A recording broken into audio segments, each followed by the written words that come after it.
Zara always knew there was something special about her quiet little town nestled in the shadow of the mountains. It wasn't the swarms of fireflies that painted the fields every night, or the strange hum that filled the air during storms. It was the stories. Every child in Autumnvale grew up hearing about the floating island of dreams, a mysterious land said to appear in the sky just once every 100 years. They called it a place where wishes came true and impossible dreams were possible, but only for those brave enough to find it. Of course, adults dismissed it as a fable, an old folktale meant to entertain restless children. But Zara knew better. She had seen it, one chilly autumn night as a child. She was certain of it. Shrouded in golden mist, the island had hovered above her, just beyond reach.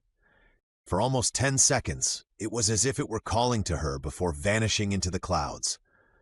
That was almost a decade ago. Though no one believed her, Zara had never forgotten the way her heart raced that night. And in her deepest dreams, she felt the island waiting for her, urging her forward. Now 17, Zara was determined to find it. For years, she had been meticulously piecing together maps, legends, and fragments of old songs local elders hummed absent-mindedly. And though the world called her foolish, she clung to a single truth that burned inside her. The floating island was real, and she was meant to go there. So, on the eve of the harvest moon, with her pack slung over her shoulder, Zara crept out of her home and headed for the mountaintop, where the legends claimed the island could be seen when the moonlight was strongest. The journey through the dense forest was arduous, the ancient trails tangled with roots and whispered warnings in the wind. But Zara kept going, her determination stronger than her fear. Her breath hitched as she reached the summit just as the massive silver moon rose above the horizon, illuminating the skies. For a moment, the world stood still, and then it happened. The clouds above her parted, revealing a shimmering golden light. Slowly and possibly, the floating island of dreams emerged before her eyes, its glimmering peaks and lush greenery suspended in mid-air. It was larger than she had ever imagined, its waterfalls spilling not into rivers, but dissolving into cascades of light. It was beautiful, and it was real. But as Zara stood there, awestruck, a voice broke through her thoughts. "Are you the one they call the Dream Seeker?"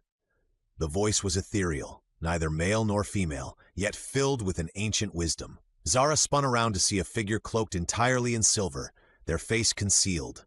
They seemed to blend into the light itself. I think so," Zara stammered, clutching her pack. "I've been searching for the island my whole life." The figure tilted their head as if studying her. "Many seek the island, but few are chosen to claim its gifts.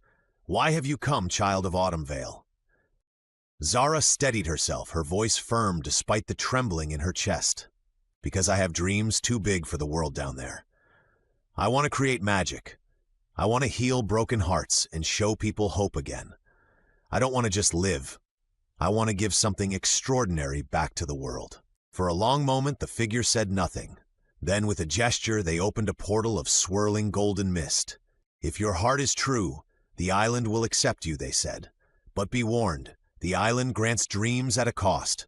Only those willing to face their deepest fears and their truest selves may leave with what they seek." Zara nodded, stepping into the mist without hesitation. The next moments were a kaleidoscope of color and sound as she was transported to the floating island.